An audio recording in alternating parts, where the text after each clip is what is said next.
आई है उसको मौका दिया जाना चाहिए। वो तमाम पार्टियों से बात करे, अपनी और अगर वो हमारी शराइत और हिस्सेदारी देने को तैयार नहीं होते हैं तो हम अपना रास्ता खुद चुनने के लिए तैयार हों। छोटी छोटी जमातों को मुत्तहिद करके, छोटी छोटी पार्टियों को मुत्तहिद करके हम इंशाल्लाह तीसरा मोर्चा तैयार करेंगे। सर, इंडिया गठबंधन के बारे में क्या राय है सर? कांग्रेस को सीधा समर्थन नहीं देंगे? नहीं, सीधा समर्थन किसी को भी नहीं देंगे, क्योंकि हमने सबको आजमाया हुआ है। अपनी शराइत और भागीदारी की बुनियाद पर समर्थन किया जाएगा। सर, दूसरे मोर्चे के लिए इंडिया गठबंधन काफी नहीं है क्या?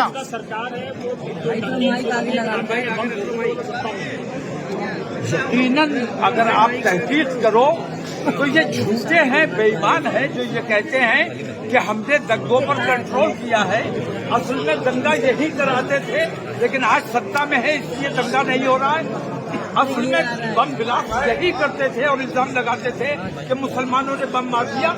ये अब सत्ता में है इसलिए कहीं बम नहीं फट रहा है, और बमों से इन्होंने हमेशा फायदा उठाया है। और पिछले चुनाव भी पुलवामा के जरिए जीता गया। मौलाना, आपने बदलाव की बात की, खासतौर से शाही ईदगाह का सर्वे करने की बात हो रही है। शाही ईदगाह का सर्वे कराइए, खूब कराइए, लेकिन अब ये बर्दाश्त नहीं किया जाएगा। आप हजारों सर्वे कराएंगे, लाखों मस्जिदों की लिस्ट लेकर बैठे रहेंगे, इन चीजों को बर्दाश्त नहीं किया जाएगा। धर्म का जो नशा सुबह दिया गया है, जो चरस पिलाई जा रही है, ये बर्दाश्त नहीं किया जाएगा।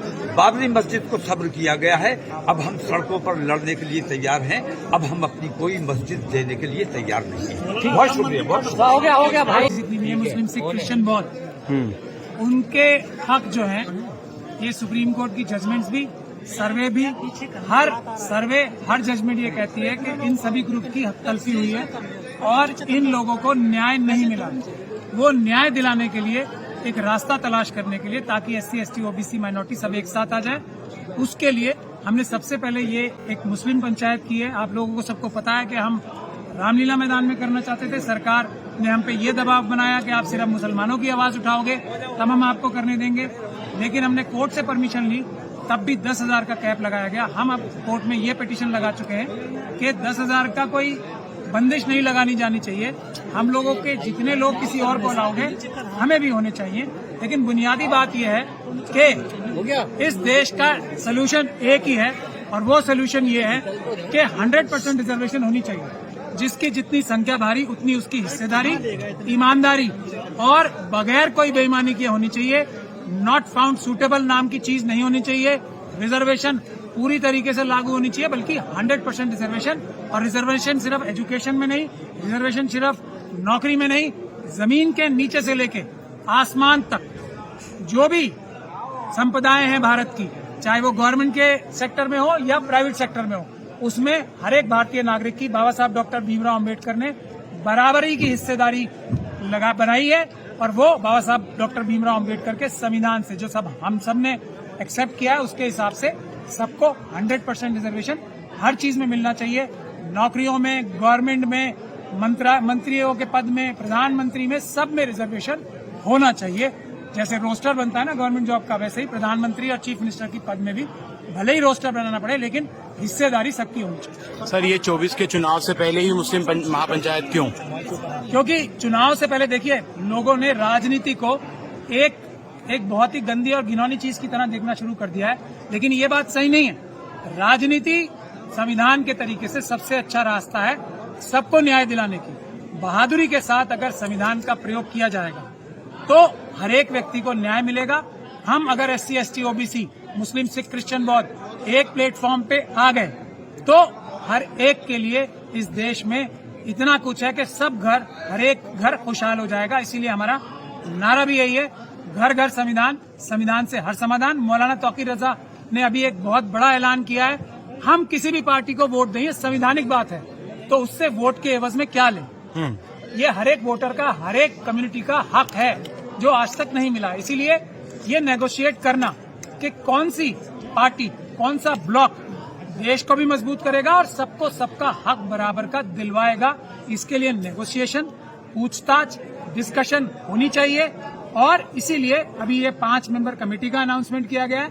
ये सभी पॉलिटिकल पार्टी से अप्रोच की जाएगी और उनसे पूछा जाएगा कि वो क्या देना चाहते हैं, क्या वो 100% रिजर्वेशन के लिए तैयार हैं, ये पूछा जाएगा क्या वो वक्फ एक्ट लागू कराने के लिए तैयार हैं, लेटर एंड स्पिरिट में, क्या वो SC/ST एक्ट लागू कराने के लिए तैयार हैं, लेटर एंड स्पिरिट में, क्या वो SC/ST सब प्लान लागू करने के लिए तैयार हैं, लेटर एंड स्पिरिट में, क्या वो रिजर्वेशन जो आज मौजूद है नौकरियों में, पढ़ाई में, प्रमोशन में, बिना बेईमानी किए देने के तैयार हैं। ये सब शराइत रखी जाएंगी।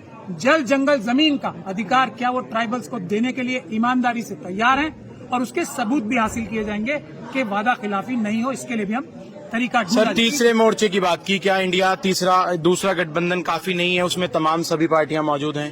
देखिए, काफी दूसरा गठबंधन ही हो सकता है, बिल्कुल हो सकता है, पर हमारी ये सबकी उम्मीद है, मुस्लिम महापंचायत में जिसमें SC/ST OBC सब शामिल है, हमारी ये उम्मीद है, कोशिश है कि किसी तीसरे गठबंधन की तलाश की जरूरत ही ना पड़े। लेकिन इसका मतलब ये नहीं है कि जो संवैधानिक हक हैं वो हक छोड़ दें। सब हक सिर्फ एक ही तरीके से हो सकते हैं, 100% रिजर्वेशन, 100% रिजर्वेशन हर एक के लिए होनी चाहिए। अगर कोई धार्मिक ग्रुप भी है तो उसमें जो सब ग्रुप है ना उसके, या कोई जाति भी है उसके अंदर सब जातियां भी हैं, उसको भी उसकी संख्या के हिसाब से ही रिजर्वेशन मिलनी चाहिए। इस बात का भी हमारी मांग है। सर, ईवीएम के रहते हुए 2024 में जो फाइट करना मतलब पॉसिबल है? ईवीएम का ऐलान भी अब ये कमेटी बन गई है। हम सभी पॉलिटिकल पार्टी से सबसे पहली रिक्वेस्ट ये भी करेंगे कि सब मिलकर, और हम मिशन सेव कॉन्स्टिट्यूशन तो पहले ही ऐलान कर चुके हैं, ईवीएम के खिलाफ एक बड़ा आंदोलन सड़क पे शुरू किया जाएगा, उसका भी हम ऐलान पहले ही कर चुके हैं। अब 18 के बाद, आज के बाद हम उसका तारीख भी मुकर्रर की जाएगी और आप सभी लोगों को बताया भी जाए। सर, कोई भी मुस्लिम अगर आगे आता है नेता सर, तो उसको लगातार बीजेपी से जोड़ा जाता है, तो आप लोग भी तो छूते नहीं रहेंगे, आप लोग भी कहा जाए कि आप भाजपा से मिले, उनके एजेंडे पे काम कर रहे हैं। उन्होंने बहुत कोशिश की, डायरेक्टली इनडायरेक्टली हम पे बड़ा दबाव बनाया कि आप ये ऑल इंडिया मुस्लिम महापंचायत में, आज भी आप देख रहे हैं ना पुलिस कितनी खड़ी है बाहर। आपने किसी और ऐवान गालिब में पुलिस देखी है इतनी कभी भी? अमित शाह साहब के और दूसरे लोगों के दिल में दुखदुखी उठ रही है। किस बात से? हम मुस्लिम लोगों ने बोल लिया था, कुछ बोली पुलिस नहीं। जैसे ही शेड्यूल कास्ट कम्युनिटी के लोग बोलना शुरू हुए, वैसे ही पुलिस यहाँ आके बार बार अंदर घुसी कि अब हम इनसे रुकवाना चाहते हैं। यही नब्ज है, यही जहर है जो हम लोगों ने पकड़ लिया और उसका इलाज भी पकड़ लिया है। आपको देखिए, हमसे RSS चाहती है कि हम भी बाकी लोगों की तरह सिर्फ और सिर्फ मुसलमानों की बात करें। तब हमें क्या लालच दिया जा रहा है? सारे टेलीविजन, सारी मीडिया आपको कवर करेगी, प्रोमिनेंटली कवर करेगी, आपको बसेस का इंतजाम कराया जाएगा, आपको वसाइल दिलवाए जाएंगे, आपको हर सुविधा मुहैया कराई जाएगी। लेकिन अगर आप मुस्लिम महापंचायत में SC/ST OBC और माइनॉरिटी की बात करेंगे तो आपको नहीं करने दिया जाएगा। और ये पूरी ताकत सरकार ने लगा रखी है कि हमारे प्रोग्रामों में मुखालफत करे, खलल डाले। कोर्ट में भी हम अगर परमिशन लेके आते हैं तो कोर्ट को भी ये कहते हैं कि 10,000 से ज्यादा लोग नहीं होने चाहिए। क्यों नहीं होने चाहिए? कि अगर लाखों की तादाद में या हजारों की तादाद में भी मुसलमान कम्युनिटी ये खड़े होके बोले कि हम अपने हकों से पहले शेड्यूल कास्ट कम्युनिटी के हक चाहते हैं, शेड्यूल ट्राइब कम्युनिटी के हक चाहते हैं, OBC के हक चाहते हैं, हम सिख, क्रिश्चियन, बौद्ध के हक हम अपने से पहले चाहते हैं, ये उस जहर को खत्म कर देगा। ये उस जहर का एंटीडोट है। तो ये इल्जाम जो लगते हैं वो हम लोगों पे नहीं लग सकते, क्योंकि हम RSS और बीजेपी की चालों में आने वाले सर नहीं। एक तरफ बात की गई संविधान की, आइन की बात, और दूसरी तरफ बाबरी मस्जिद, मथुरा काशी को लेकर सड़कों पर उतरने की लड़ाई की बात जो है वो की गई दूसरी तरफ। ये संविधान की बात है ना? हाँ, आप समझ लीजिए इस बात को।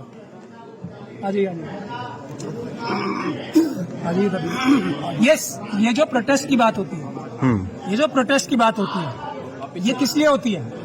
ये प्रोटेस्ट की बात इसीलिए होती है, ये भी संवैधानिक अधिकार है ना। पीसफुल प्रोटेस्ट संविधान का सबसे बड़ा रास्ता है। जनता जो है हमारे देश की, वो जनता देश की मालिक है। चीफ जस्टिस ऑफ इंडिया, मैं कह रहा हूँ जुडिशरी के सारे जजेस जनता के नौकर हैं। चीफ मिनिस्टर्स हमारे नौकर है, प्रधानमंत्री हमारे नौकर है। अगर नौकर जो पार्लियामेंट है वो हमारी नौकरों से भरी हुई है, क्योंकि MP हमारे नौकर होते हैं। तो अगर नौकर जो वादे करते हैं, जिस शराइत पे हमने उन्हें नौकरी दी थी, अगर वो वादा खिलाफी करें तो क्या मालिक जो है बिल्कुल बेसहारा हो जाएंगे?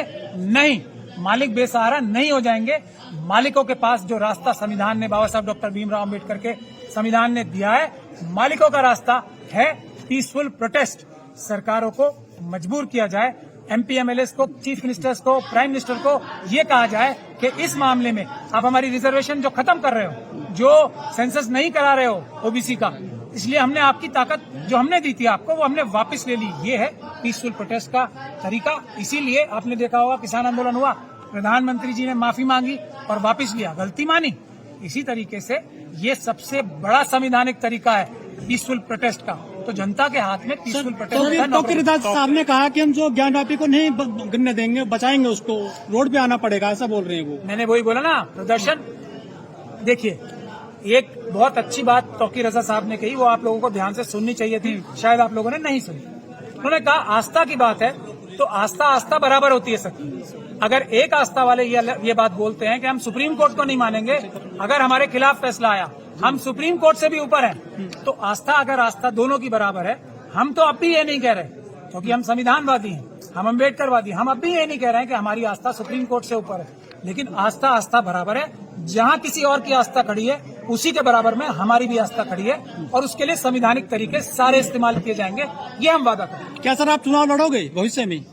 आपको आज एमपी बनाने की बात हुई है, 24 की बात कर रहे हैं सर आप। एमपी बनना कोई मुश्किल काम है। एक हमारे चीफ जस्टिस साहब थे, अभी बाबरी मस्जिद का इस्तीफा देके, अब बाबरी मस्जिद का फैसला देके उनका रिटायरमेंट हुई, उनको राज्यसभा की सांसदी फौरन मिल गई। उन्होंने कहा मेरे लिए ये भी छोटी बात है। तो आप ये बात समझिए, अगर जमीर फरोशी की बुनियाद पे अपने भारत की जनता के, खास तौर पे SC ST OBC और माइनॉरिटी की इंटरेस्ट कॉम्प्रोमाइज करके, उनका हक तलफी करके MP MLA बनना होता तो मैं आपसे 25 साल पहले या 30 साल पहले बन चुका होता। MP MLA बनना जरूरी नहीं है, पार्लियामेंट में बहादुर MP, हमारे देश में बहादुर नेता पैदा करने की जरूरत है जो संविधान के हिसाब से देश चलवा सके। MP MLA तो हमारे जैसे लोग कभी भी बन जाएंगे। अभी मैं थोड़ा सा जमीर फरोशी कर लूं, अभी मुझे कोई भी पार्टी अपना MP MLA बना देगी। अभी मौलाना तौकीर रजा थोड़ा सा कॉम्प्रोमाइज कर लें, कोई भी पॉलिटिकल पार्टी ने MP MLA मिनिस्टर बना देगी। लेकिन फिर हम अल्लाह को क्या मुंह दिखाएंगे? ये है बुनियादी बात। MP MLA बनना जरूरी नहीं है, अपने MP MLA जिता के लाना बड़ी बात है, हम उस काम पे लगे। ईमानदार MP MLA जिता के लाना बड़ी बात है, हम उस काम पे लगे। शुक्रिया। Thank you sir.